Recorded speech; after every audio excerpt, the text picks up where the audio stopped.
with three distinguished guests. Howard Scott, at my far left, was Glenn Gould's first producer at Columbia Records, then called, if I believe, Columbia Masterworks. They believed in themselves there. Masterworks, that's what they were doing. Robert Silverman from Piano Quarterly, senior editor. And John Roberts, president of the Glenn Gould Foundation, and one of the very, very few close friends of Glenn Gould. I myself am now retired.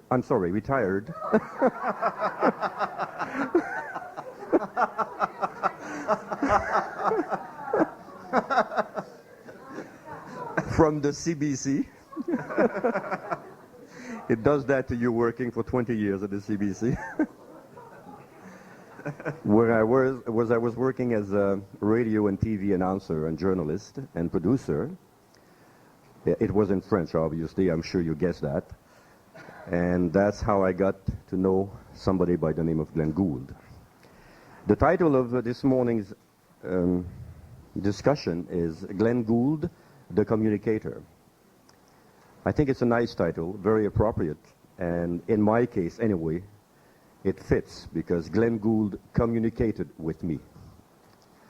And it was, of course, a beautiful experience. So I don't think we have speeches ready. We'd rather open the floor to questions, unless one of you gentlemen would like to state something at first. Mr. Scott, maybe. I also am retarded. From Columbia Records, which became CBS Records, which is now Sony Classical. I am reminded of the story, that no offense meant, that they asked Andre Kostelanetz where he came from. And he said, I was born in St. Petersburg. And they said, where did you grow up and go to school? And he said, I grew up and went to school in Petrograd. And they said, where do you live now? He said, I live in Leningrad. He said, they asked him, where would you like to live? He said, in St. Petersburg. I might fit that category, I'm not quite sure. But it was my great pleasure in 1955 to meet Glenn. Just so you have a little background on it, which you may not be aware of.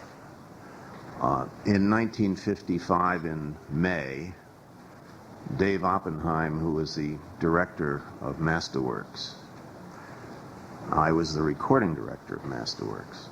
Dave got a call from Sasha Schneider, the famous violinist conductor of the Budapest Quartet, from Washington, saying, David, I just heard the most incredible pianist. You must go and hear him at Town Hall next week, and you must sign him. Dave went to Town Hall and came back the next day to the office, and he said, Howard, I just signed a pianist, and we're going to do the Goldberg Variations next month in June. And I'm too busy. Although I'd love to do this session, I want you to do it, which was the way it worked. Dave was the A&R and did all the working with the artists and planning and some sessions. And I did all the recording. So I went to the studio on June 6th, 1955, and waited for Glenn Gould. And this young man appeared, obviously, as we all know, in full dress, which for him was a winter suit, a winter sports jacket, which I think he still wore 30 years later, sweater, overcoat, scarf, hat, and woolen gloves, carrying his little bridge chair that his daddy had fixed with the screws on the bottom. And Dave was there too. This was in 30th Street, which is also retarded now. They tore it down. And Dave said, now Howard, I want you to let this man just play. I don't want any interruptions because I don't want him to think he's in a studio recording. I want him to think he's just home musing on his piano because that's the way he is. I said, Dave, I'm sorry. That's not the way this game is going to be played because as the recording director, I'm going to have to edit or I'm going to have to choose takes with Glenn. And if we don't have any kind of rational system, we'll never make it. He said, well, I've got to go now. I think the piano's in tune, everything all right, and he left. And I was there with my engineer, Fred Plout, who was French, by the way. And I said to Glenn, who was playing out in the studio, I said, Glenn, this is the way we're going to do it, if you don't mind. I said, you can do whatever you wish, and I want you to play and feel as comfortable as possible. And he told me how he was used to microphones. Microphones were his friend, not his enemy, by the way, which I think is one of the keys to Glenn. He looked upon a microphone as a means of communicating, not as a means of fear, of being fearful of what he would hear when it was returned. And I said, Glenn, it's very simple. You can play as long as you want, but if and when you stop, I'm going to have to interrupt and say, take 2 or take 3, or if you want to make a piece, we'll call it part 1 or part 2 of whatever you want. And my only rule is that you can play, and when you're finished playing, we'll stop. We'll listen. We'll make talk suggestions or whatever you have, because I want you to be able to hear any playbacks. And that was our basic rule for communicating. And Glenn said, okay. And he started to play. And I'd not heard him a few weeks before, so I was obviously totally boggled by this incredible performance that he was giving. So in a way, Glenn then, for the next 6 years, we made 32 different works over a period of 60 days of recording. I added them up, by the way. I went back to Columbia, Sony, and Sony was very kind and let me look through the artist cards so I could see what we had really done. We worked on 32 different works over 60 days, over 6 years. Plus all our listening, and plus all our meetings, and plus all our concerts that we went to together. And Glenn really opened a new realm of music for me in his ways that he was able to communicate what he thought. It sounds easy. I've been privileged to work with some of the great pianists of our time, including Rudy Serkin, Robert Casadesus, Leon Fleischer, and they all were remarkable in their performances in pianism and intellect. But Glenn had a special way of looking at his relationships of time and space and rhythm, really. I think what was most remarkable for me was to see that he had a picture in his mind of what he wanted to do. And it was easily communicated, particularly to me. I was fortunate enough to be his only audience at the time, of course. But his relationship of time and space, his relationship to how to get that across to a microphone, which he considered an audience and a friend, you see. He didn't consider it something to be afraid of, as most recording artists do. They're petrified. Not so much at playing, but they're petrified at the thought of what they're going to hear when they're finished they won't like, or they didn't think they played it that way. That never happened with Glenn. Glenn knew exactly what he was playing and knew exactly what he wanted to hear. 6 months after we'd have a recording session, I could play 6 takes of a Bach partita. And Glenn would say, oh yes, I remember, in this one now we're going to hear, I didn't like the retard in the middle of the partita where it changes and goes to another form.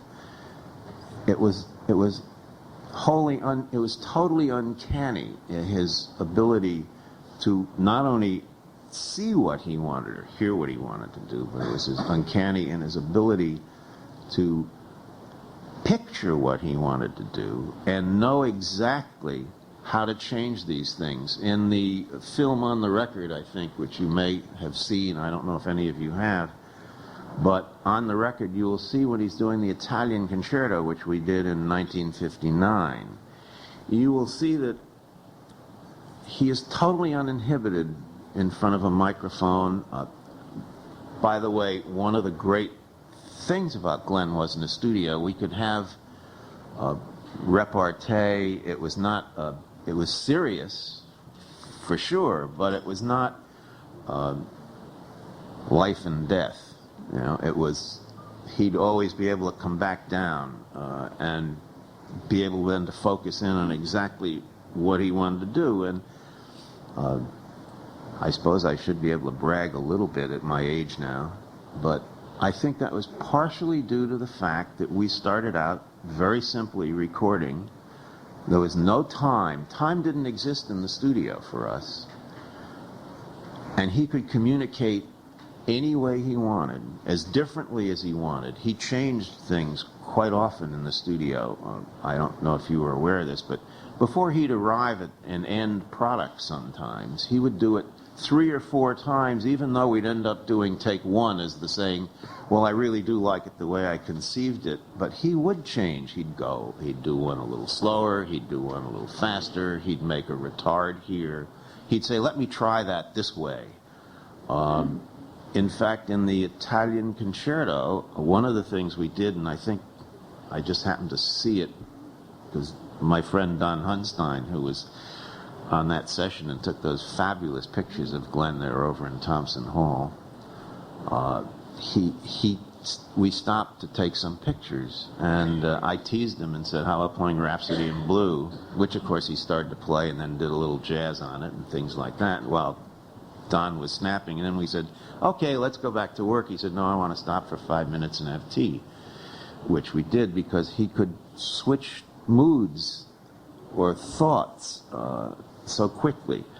So the communication was at a highly intense level, and obviously as the years went by and I watched him progress from Glenn Gould, the young pianist from Toronto, to Glenn Gould, world famous special artist, and I watched him. We talked a great deal about his leaving the concert stage, because he felt constricted in a concert stage. He felt free in a recording studio in front of a microphone, which I don't know any artist, with the exception of George Szell, the conductor and pianist.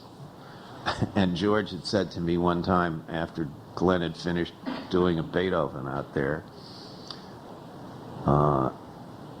we also did his string quartet in Severance Hall, but George said at the intermission when he'd finished playing, he said, that nut's a genius.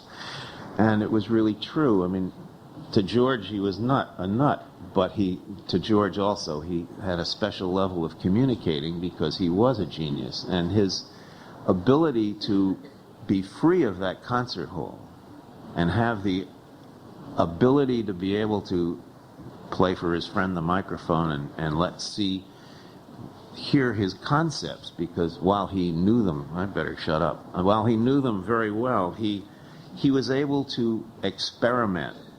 And as you know, and I'll let these gentlemen continue on, he did this in radio, he did it in television, he did it in writing, he did it in having fun with his friends. I used to get calls at 10 o'clock at night, and at 2:30 in the morning I'd say, Glenn, I have to go to sleep. If you have any questions or you'd like to discuss this, as you can see, I can ramble on for hours about Glenn Gould, who was, and I was really proud to be able to say he was friend. So why don't we let my colleagues here add to this, and I will pass for now. Thank you so much, Howard. Just a footnote to what you just said. You mentioned the film. For those of you who would not know, it's a National Film Board documentary in 2 parts called On and Off the Record. It's in black and white, and it's gorgeous. I think we even see Howard Scott in that film. Yes, you do. Yes. Much younger, shall I say. Thank you. Mr. Silverman, if you would please give us a few words about your experiences with Glenn. I believe you communicated with him more through the phone than through the studio. Well, I was never in the studio. As a matter of fact, one time he told me he was coming to New York, and I said I would like to come into the studio and see a session. And he said something to the effect, I'd rather you didn't. And so that was one of the indications that I got, that he put people in compartments, and that I had a place in his life, but that lots of other people had places in his life, I felt, without knowing who they were, for the most part. So I left it. I played the game on his level for about the first 5 years that we talked on the telephone, assuming that I was simply a small cog in a wheel. He had decided that he wanted to switch from High Fidelity to my little magazine. He had problems with High Fidelity, with the editor, with editing what he was doing. Trivial problems, I'm sure, because I'm sure they were very happy to have him writing. But he must have liked what I started out in our first conversation by saying, you can write anything you want about any subject you want, and even though it's a piano magazine, pianists are more than just pianists, so they'll read anything that anybody has to offer that has any merit, and I won't edit you except in terms of grammar and matters of trivia. And as a matter of fact, he was, as many people of great talent are, he had the strong perfectionist drive, and so we'd fight over a comma. And I really mean it.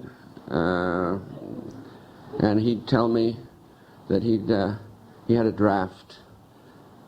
Early conversations always started with, I've written something, have you got a few minutes, can I read it to you? And then he'd start reading it, and that would break the ice kind of, and then he'd say, what do you think? And I always said, I love it. I was very passive and just a receptor to somebody who I didn't realize at the time had this great need to communicate in all kinds of ways, and only toward the end of his life did I begin to realize that he had a need to communicate people to people on a one-to-one basis. I thought it was a kind of, for years I thought it was just he has some things that he wants to say that he wants to get out of his system and whatnot, and he's using writing as one of the vehicles. There's one, I'm going to switch for a minute because there's something that Howard said that I'd never thought of before, and maybe some other people, Mr. Roberts and others, would comment upon it. And that's the thought that struck me just now. What if he hadn't been able to play the piano so well? How would we be looking? Where would he be today? And when I think about that, I remember when I heard the Goldberg for the first time and said to myself that this was an incredibly exhilarating experience, listening to it on a phonograph, and saying also to myself, or distinctly remember saying to myself, how I'd love to be able to know the man who plays this way. And it was like 15 years later before fate pushed us into each other's paths. But that communication, whether it be through the Haydn sonatas or through Bach, or through the charming little pieces of Strauss, or however they get through to me, obviously have gotten through to people all over the world, many of them non-musicians, tremendous number of them. They're the record buyers, and they're the ones who prove that that he has a way to communicate that's unique, that's completely different, and far more penetrating to me than any other great pianist of my time. I'm talking about living now or living recently. And I wonder why, what is the component parts of this communication business? Because if he hadn't played the piano so well, he would have had to go into other fields. What those fields are, I don't know, but it's kind of interesting for me to think as I was listening to Howard, he was so verbal, and he was so warm, and we've heard that all week long about how nice a guy he was, and how he was able to communicate his thoughts either to other musicians or to people he was in contact with. But I'm wondering now whether I would have thought of him as a genius if I didn't know whatever that word means. It's a very nebulous word. If I hadn't known of his musical background, I wonder if anybody wants to comment upon that. Mr. Silverman, thank you. I was wondering if you ever won one of those battles over a comma. I won the first battle. But not the war. That was a battle over use in words like color. Americanized spellings versus the British. He had this, what I felt was a somewhat affected way of writing. Sometimes crossing the line into sophomoric humor and almost to the line of poor taste. But he had an absolutely fixed vision of whatever it was that was under discussion, or whatever, if it was a comma. He had an absolutely valid reason. He would work over his manuscripts. I didn't know it because he'd say, here's a draft, and he'd read me the draft, and then the draft was exactly what he sent me. So I think I stopped for a minute in that exhibit, and I see some of his editing on some of the printed copy, typed out copy. He used to say, and I'd pick up an error, and he'd say, oh, I have to get a new secretary. She doesn't type well.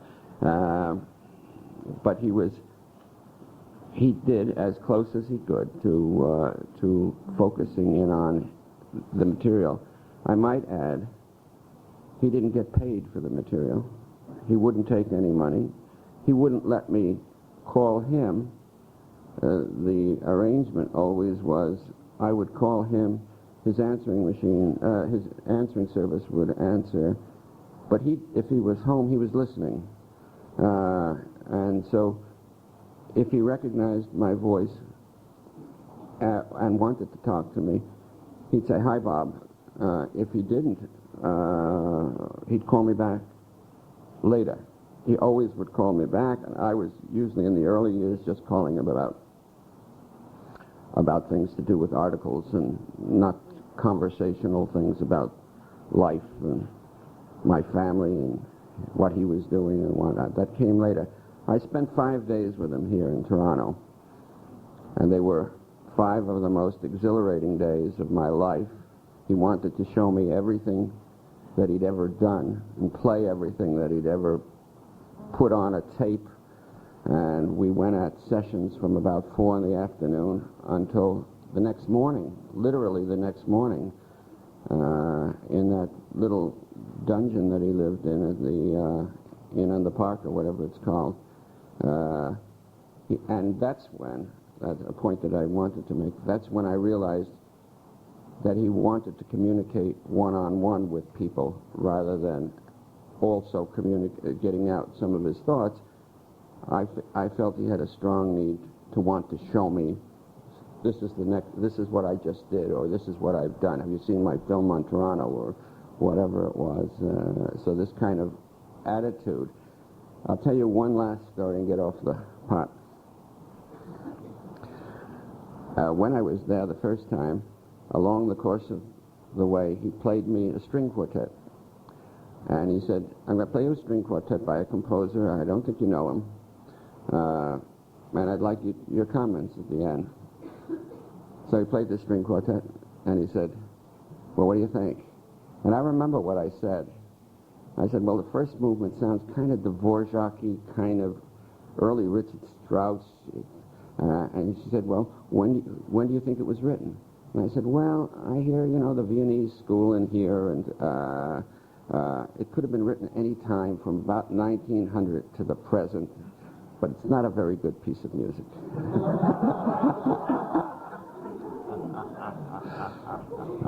Long pause. And then, as if nothing had happened, he continued on. He didn't project a discussion of it. He didn't defend himself. But, I said, who wrote it? And he said, I did. And then he continued on, and he said, I did, blah, blah, blah, and he just went on to the next thing. Let's look at this, or let's whatever, as if nothing happened. That was one remarkable thing about him as a human being. Probably the thing that stuck out most in my mind is, of all the people I've known in the world, and I've been privileged because of where I've sat as an editor of a magazine and other fortunate happenstances, to run across a number of famous people in the arts.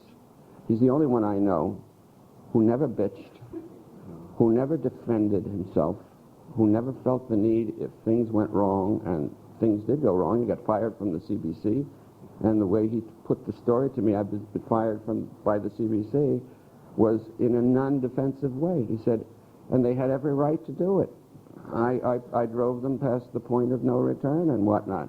I've never met anybody. I never did meet anyone who had this lack of feeling that in a controversial situation the other person was wrong, or that he had needed to express that fact. If he felt it, he didn't communicate it that way. He communicated it, and this, in a way, I think is the thing that makes me think of him as a giant, as a human being, is that he had developed such a kind of character that he didn't need to feel defensive about the things.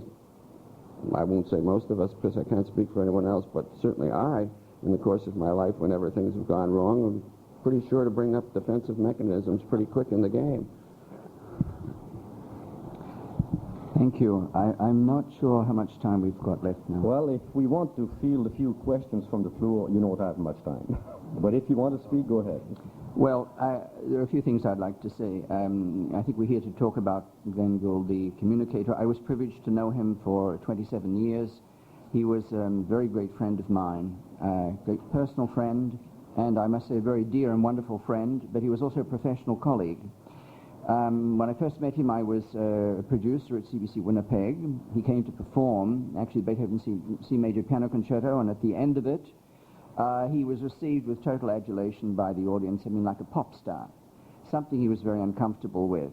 When I moved to Toronto 2 years later to be, one of three people at the head of the new CBC music department that was being really formed for the first time, Glenn was the only person I knew in Toronto. And so I phoned him from Winnipeg and said, I'm coming. I explained what happened. He said, oh, that's great. And so I saw a lot of him, and I saw a lot of him at home. At that time, he was living with his parents. Now, as far as communicating was concerned, obviously he had an extraordinarily sophisticated mind, and he was very, very articulate. His use of English, I thought, was quite extraordinary, in terms of being able to get at the very kernel of ideas when he was communicating them. The problem was, and I said this to him, was that his ideas were sometimes very sophisticated. And he gave me scripts to look at sometimes, and even articles, including those for Mr. Silverman. And I would play the devil's advocate with him, and I'd say, well, what do you mean? I knew perfectly well what he meant. And he used to laugh and say, well, here we go again. And I'd say it's not simple enough. For the conclusion of this presentation, please turn your cassette over and depress the play button. Do not rewind your cassette. Carried it with it's not just words, it's the power of the spirit behind the words. And Glenn believed so passionately in what he was talking about. He always spoke as though his very life depended on it. And he, in this way, was really quite charismatic. If you looked at his eyes, they were glowing with conviction and with passion. And he was irresistible. And so you find that in the late 60s, when he did a program for television called The Subject is Beethoven, in which he played the Eroica Variations, a lot of people watched that program who really had never watched or seen or heard classical music before. And the result was extraordinary. People wrote him the most touching letters. I saw some of these letters saying, Mr. Gould, you've changed my life. I never knew about this. And then there were some subsequent letters from people who said, well, they'd been off to buy records and how marvelous this all was, and they didn't know how they'd lived for so long without knowing about so-called serious music or good music. And this meant a great deal to him. He really felt that this was an extremely important thing. This veers towards something which one might describe as a therapeutic aspect of music, of which he did not have a professional knowledge, but he had a certain instinct. As far as his radio documentaries were concerned, he was trying all sorts of new things there. His contrapuntal radio. And the big question was, would people understand what he was doing? When you have one voice laid over another, and then laid over another still, and then over another, with, in the case of the idea of North, the sounds of a train going on as a basso continuo underneath. The question is, how well are you communicating? Now, Glenn was someone who hadn't done really any research into this at all, but he just said, I believe that people are capable of receiving a lot more information than they normally get, and of sifting it and sorting it out. It was quite interesting when North was broadcast for the first time. Master Control at CBC nearly had a nervous breakdown. I mean, they said, my God, what is going on with this program? First of all, the levels were too low. They said they have to be at a certain level to stabilize the network, as it were. And so we had the engineers all jumping up and down, all very upset. Then you had, of course, the public phoning, and some people said, there seems to be something the matter with my radio. There are several people talking at once here. And of course, what was he doing? He was pushing back the frontiers. He was trying new things. And he always believed that if he wasn't understood now, he would be. And I think he was right. Well, perhaps that's enough for me. I could go on for hours and even days, but maybe you've got some questions. We can go on for hours listening to you. If there's one man I envy here on this table, it is this gentleman, because do you know that he once sat and listened to Glenn Gould play sight reading, just for him, Grieg's Piano Concerto. You're the only one that heard that, I think. Yes, I am, yes. He played it for you too? There you go. Two men to be jealous of. Okay, questions now. I'd like you to know, for those of you who do not speak English but do speak French, we can field questions in French and translate them. You can even ask a question in French to Mr. Roberts, who's fluently bilingual. Gentlemen. I'd like to ask Mr. Scott, did you ever attempt to inhibit his humming while recording the music? Did I ever inhibit his humming? Yes, that was an ongoing battle. To the extent that Glenn had a remarkable sense of humor about it, and to the extent that we allowed it to exist even though it was not normal. to the extent that I still have in my cellar a Canadian gas mask that he wore as he came into the studio one morning. Yes, we did. We tried mic placements, and in the end we gave up because we knew that was part of Glenn, and it would seem strange not to hear it. It's sort of like listening to Schnabel recordings without the mistakes. You know? You can't. It isn't Schnabel. And it's the same with Glenn. So I would try, and he would laugh. And as Bob, I think, pointed out, and so did John, it was a unique carrying on of an expression of one-on-one or one on a microphone, but that wasn't part of his nature. It was like when he was only playing with his right hand or his left hand, he would conduct. You know, it was just a natural, basic instinct. Now, if we were recording for video, someone might say, well, that has to go. But that was part of his structure. And you would, if you took videos, you'd have him doing this. As he did in concert, by the way, as we all know. Mr. Aide. I want to ask the three gentlemen to respond to something that struck me in the Otto Friedrich biography, which was an opinion by the American composer David Diamond, who was commenting on the fact that there was never any OST. After the string quartets, he seemed to drop the ambition, or he was no longer fueled to become a composer. And David Diamond was of the opinion that a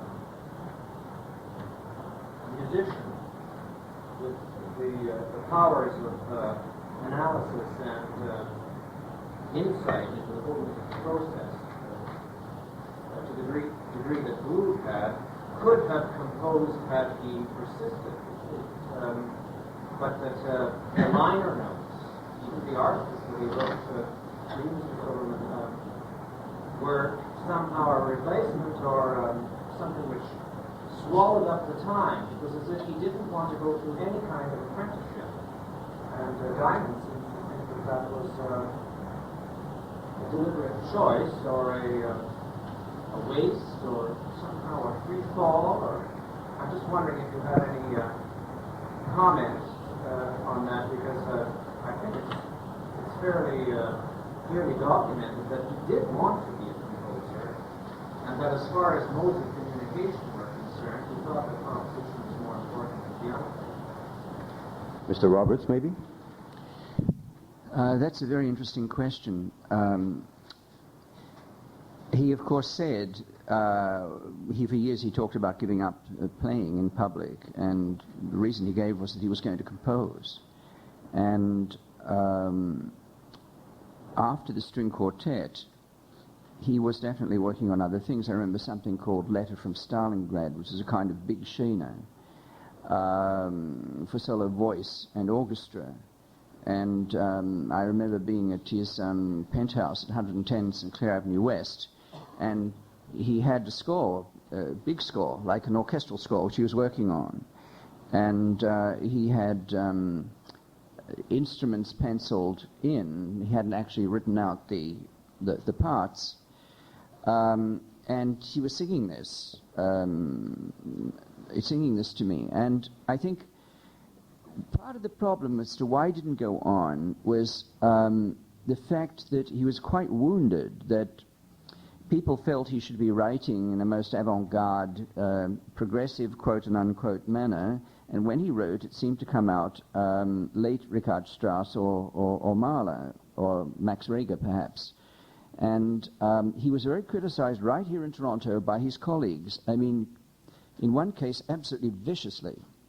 And this got to him. He was really incredibly wounded by that. And I think that he realized it was not a talent that he had like playing the piano. Playing the piano was like having breakfast. It was the easiest thing in the world to him. But composition wasn't. And I think this is a big setback that really affected him, affected his ego. So those who did that, I suppose, have got something to answer for. I could go on a lot more, but I'm sure other people got something to say. I think of a telephone call where he said that he was writing the score to a movie called, I think it's called War. The Wars. The Wars. And he asked me if I wanted to come up to Toronto to see the premiere. And I said I couldn't, whether I had a deadline with the magazine or whatever. And he said that he had written the score to it. I haven't seen that film, but I've been told, and I'm sure Mr. Roberts will amplify this, that there's very little creative music in it, that he used some Brahms and other music, but here he had a chance, had he wanted to, had the creative drive been strong enough to write. I really don't think, I'm being subjective about this and slightly in disagreement with Mr. Roberts. I think if you have the need to write, or the need to play, or the need to write words, or whatever, you survive the slings and arrows and you go ahead. He didn't get all good reviews when he played. Nobody ever does.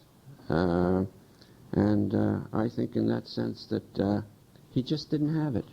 I think I was right when I made the judgment, hearing the work only once. It wasn't a very good piece of music, and I think he knew it.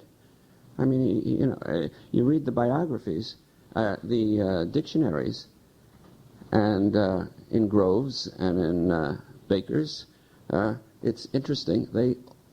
They always list him among other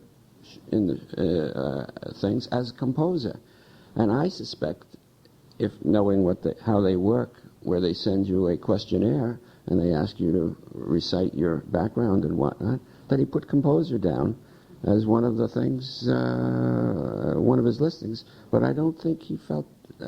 That's my guess. It has nothing to do with having ever discussed it with him. I don't think he felt he was a composer. Well, there's one other thing I think that's important to consider. I take umbrage at Mr. Diamond's words, by the way. Considering their source, however, I don't get too angry.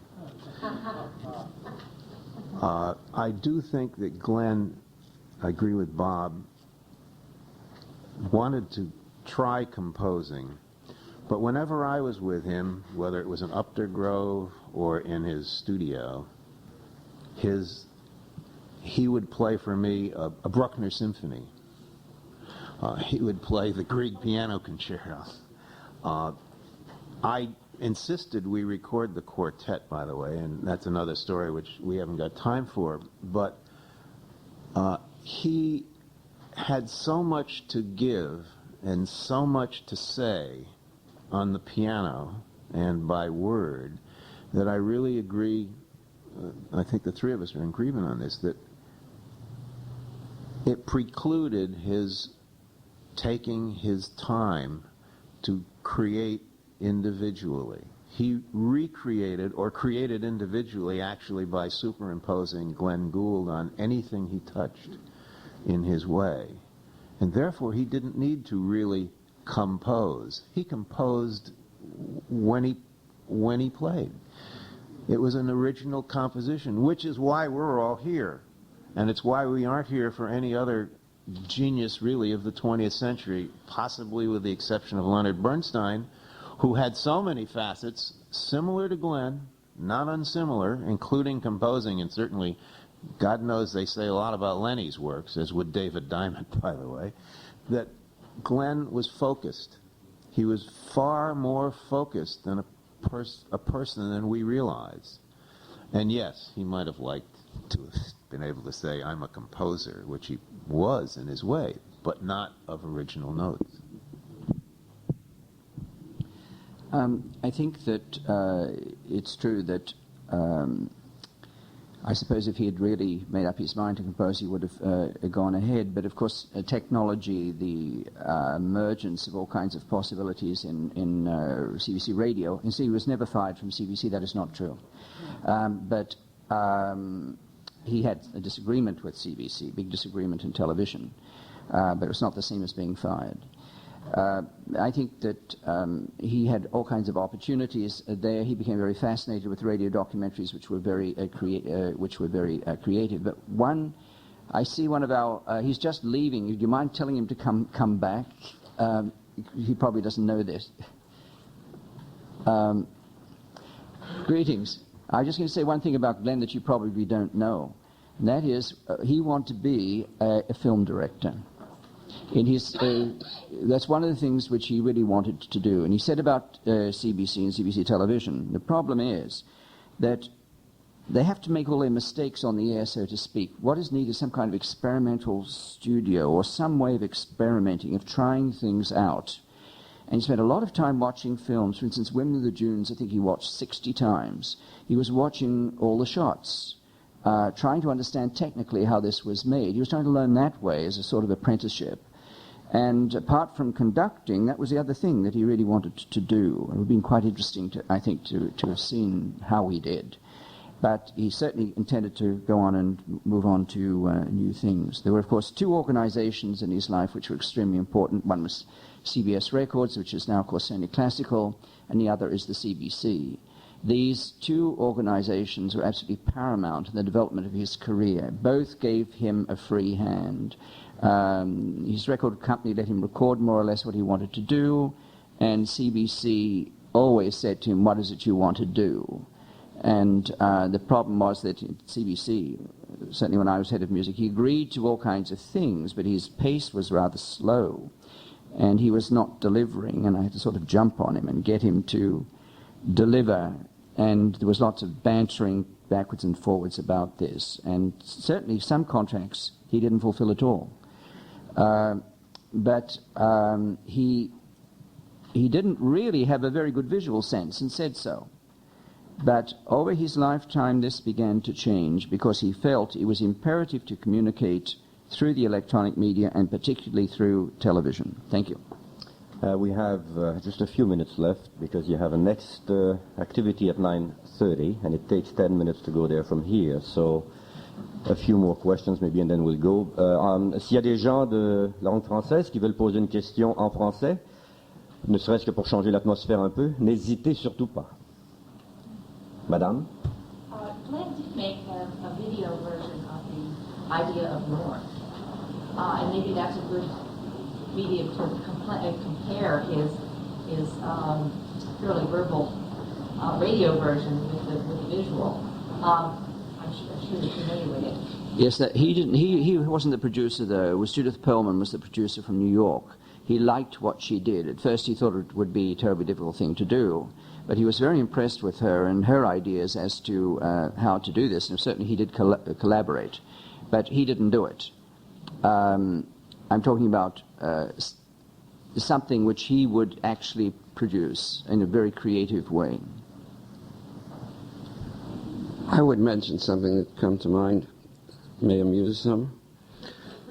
He did a great many interviews in the course of his life with different journalists, and I can be corrected, but he always wrote out the questions for the questioners.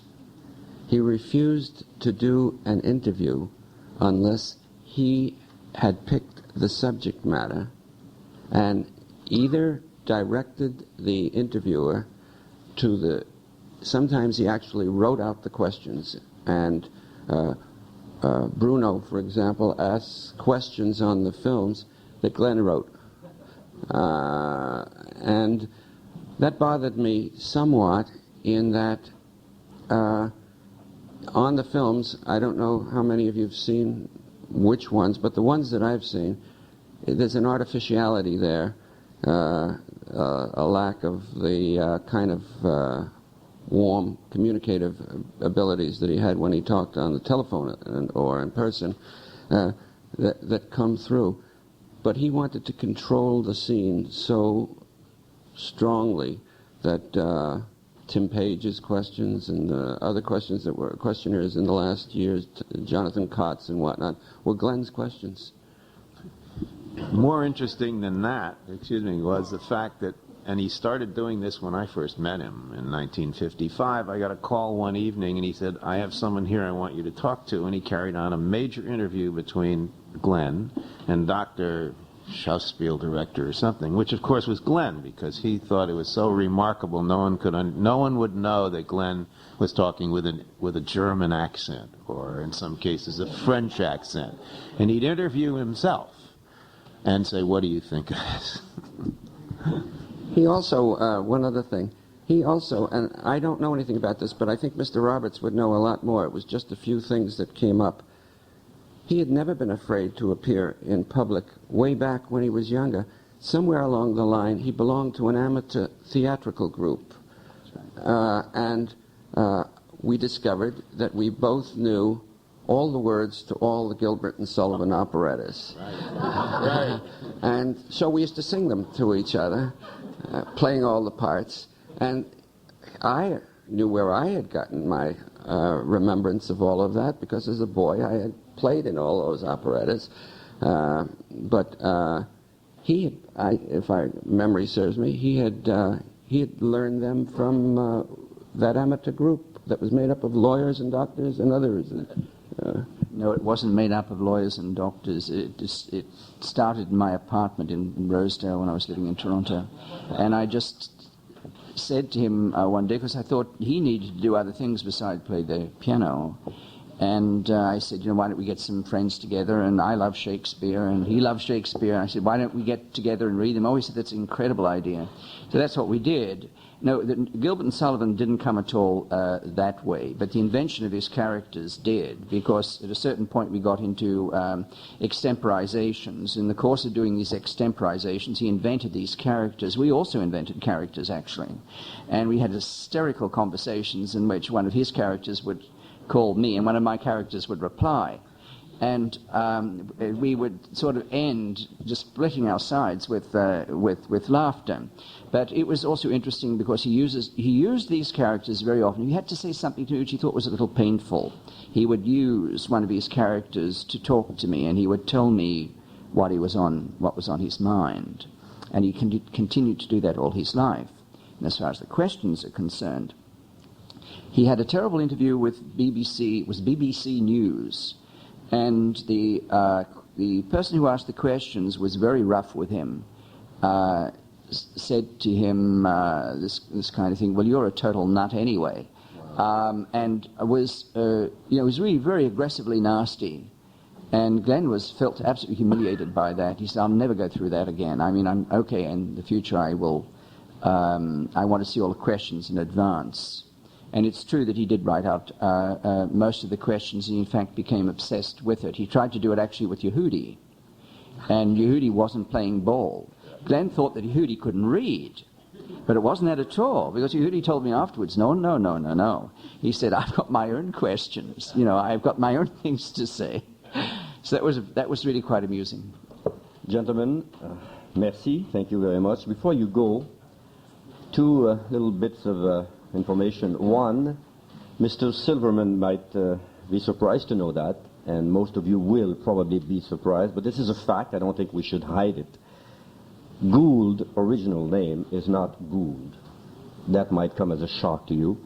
The Gould changed their family name in the mid-40s. I believe Ray is 1944, just at the end of the war. The original name of Glenn Gould was Glenn Gould. So we have a Silverman. We might have had a Goldman next to you. I just want to say that I suspected this after I read Friedrich's book. Something came back to me, and that was one day he said to me, we're both semi-precious metals, or maybe even precious. And I said, what do you mean? And he said, I'm gold and you're silver. Well, I thought he was making a play on Gould. I had no idea that gold was in the back. But it is a fact, and if you see at the archives, you might see younger documents relating to Glenn Gould, and you'll see the name Glenn Gould. So it's not a mistake. It is the original name. Nobody knows the exact reasons. We have lots of suspicions, of course, and the only person that could confirm the reasons would be Bert Gould, but I don't think he wants to talk about it. So. Just one small question. On our programs for the conference, his signature has one N. Yes. Yes. Was that a shortcut that we use commonly? Or? Yes. Yes, it was. He thought very fast. He did everything very fast. He couldn't write as quickly as he could think, like most of us. And so Glenn in his signature, not always, but often came up with one N. And I was amused at the broadcasting studio to see that they've spelt it with the one N. But there are lots of signatures with two N's. Anyway, we have to go now, and my last note is a funny one that happened to me. On a Sunday afternoon, I was out of my house, and my mother, who was a lovely lady of 78 or 80, I think, at that time, was home, and Glenn Gould called. I don't know why he called me on a Sunday afternoon. He never did in the past. I wasn't home, so when I got back home, my mother said, oh, by the way, my mother doesn't speak English. She thought she did. And Glenn doesn't speak French. He thought he could. So I came back home, and my mother said, oh, by the way, Daniel, you had a phone call in French. Oh, I said, yeah, who was it? She said, somebody by the name of Gould. I says, what? Glenn Gould? She says, yes. Well, what happened? Oh, she says, we had a half-hour conversation. But I said, what language did you use? She said, he spoke French and I spoke English. Wonderful. And then the next time I spoke to Glenn, I said, is it true? He said, oh, she was a charming lady. We'll have to meet her one day. I said, did you really speak French? He says, of course I did. So this concludes the third of four seminars, this one having been conducted by three of the more clever retarded people in Toronto. We could read it somewhat. We could read German somewhat.